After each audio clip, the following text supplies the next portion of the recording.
अब दोस्तों 4 महीने पहले यही मोदी जी, यही अमित शाह, यही देवेंद्र फडणवीस, यही बीजेपी जब ये चुनाव लड़ी लोकसभा का, तो महाराष्ट्र में बुरी हार का सामना करना पड़ा और मोदी जी का जो स्ट्राइक रेट था वो 32% हो गया, द वर्स्ट एवर शो।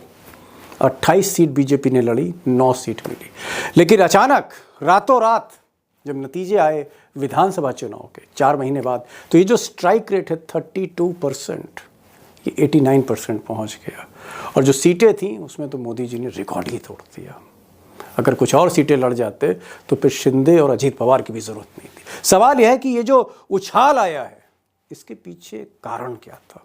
अब कुछ लोग कहते हैं पैसा बांटना, पैसा जो बांटा गया, लिफाफे चले, या फिर 1 लाख करोड़ की जो सरकारी योजनाएं थी मुफ्त की, वो जो पैसा गया।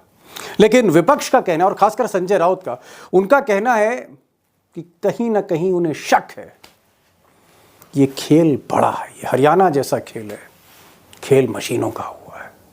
65 लोगों का एक फैमिली है, उनको 4 वोट पड़े हैं, वो ऐसा कैसा हो सकता है। ऐसी बहुत जगह से हमको कंप्लेंट्स आई है और ईवीएम ये बहुत बड़ा मुद्दा इस चुनाव में रहा।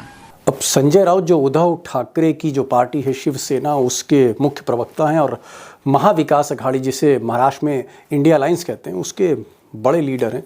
इनका कहना है कि साहब इलेक्शन जिस दिन काउंटिंग हो रही थी, जिस दिन वोटों की गिनती हो रही थी, उस दिन उनकी पार्टी, सिर्फ उनकी पार्टी, वो शरद पवार की बात नहीं कर रहे, कांग्रेस की बात नहीं कर रहे, वो कह रहे सिर्फ उनकी पार्टी से तकरीबन 450 कंप्लेंट थी। 450 कंप्लेंट्स ईवीएम्स की, मशीनों की थी, और ये बहुत गंभीर मामला था। और ये सारी शिकायतें, संजय राउत का आरोप है कि इलेक्शन कमीशन से कही गई, लेकिन इस पर कोई कार्रवाई नहीं हुई, कोई कार्रवाई नहीं हुई, कोई एक्शन नहीं हुआ।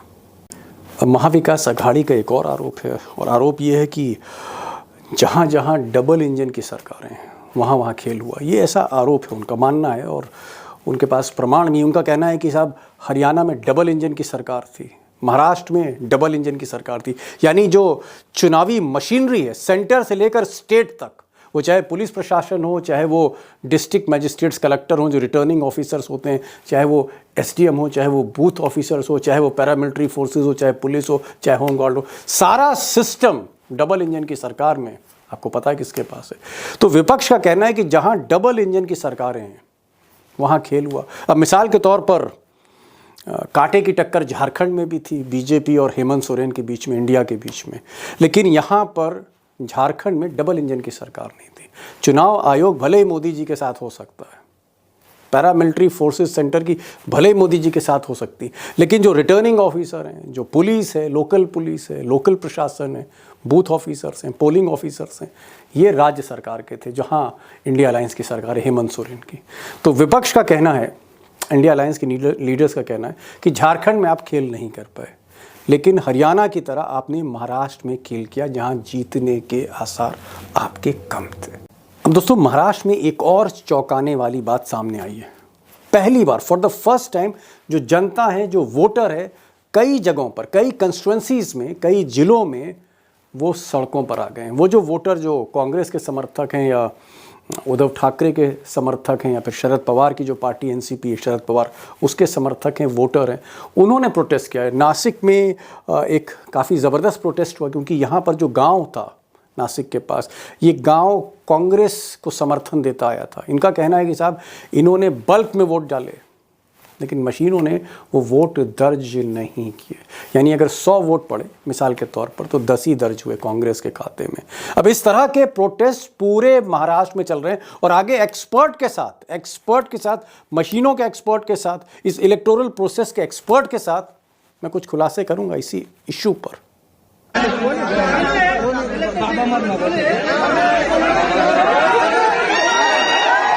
अब एक और चौंकाने वाली बात, महाराष्ट्र के लीडिंग न्यूज़पेपर लोकमत ने एक छानबीन करी इसी पूरे प्रोसेस को लेकर जो आरोप लग रहे हैं, और उसने पाया, लोकमत की टीम ने पाया, जर्नलिस्ट की टीम ने पाया अपनी छानबीन में कि मशीनों में जो वोट पड़े, जिस दिन पोलिंग थी, वो वोट जो पड़े, जब मशीनें खुली तो उसमें अंतर था। यानी मशीन में जो वोट पड़े और काउंटिंग के दिन जो वोट गिने गए बूथ वाइज, उसमें अंतर था।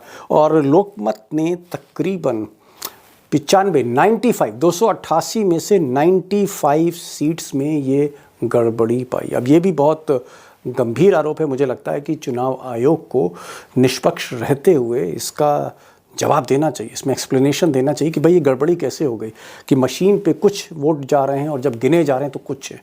ये जो अंतर है ये बहुत कुछ कहता है। अब दोस्तों, काउंटिंग को लेके या पूरे काउंटिंग के प्रोसेस में जो गड़बड़ियां हुई हैं उसको लेके तमाम शिकायतें महाराष्ट्र के अलग अलग हिस्सों से आ रही, चाहे वो विदर्भ हो, चाहे वो मराठवाड़ा हो, चाहे वो नॉर्थ महाराष्ट्र हो, चाहे वो मुंबई का इलाका हो, या वो शरद पवार का जो वेस्टर्न महाराष्ट्र का इलाका है, वहाँ से शिकायतें आ रही हैं। हर शिकायत आप तक नहीं रखी जा सकती, उन्हें बहुत समय हो जाएगा। लेकिन कांग्रेस के सीनियर लीडर जो अब तक लीडर ऑफ अपोजिशन थे, विजय वाडेतीवार, विजय साहब का कहना है कि साहब जब गिनती शुरू हुई और पोस्टल बैलेट गिने गए तो हम आगे चल रहे थे, हम काफ़ी आगे थे, लेकिन जैसे ही मशीनें खुली खेल पलटने लगा। सुनिए, पहले इनको सुनिए, फिर आगे बढ़ते हैं। विजय साहब को सुनिए। हम लोग तो बैलेट में जीते हैं, करीबन 165-70 जगह में हम लोग आगे। जनता का मैंडेट जो था वो अगर बैलेट में आगे है तो इसका मतलब ईवीएम में भी होना चाहिए।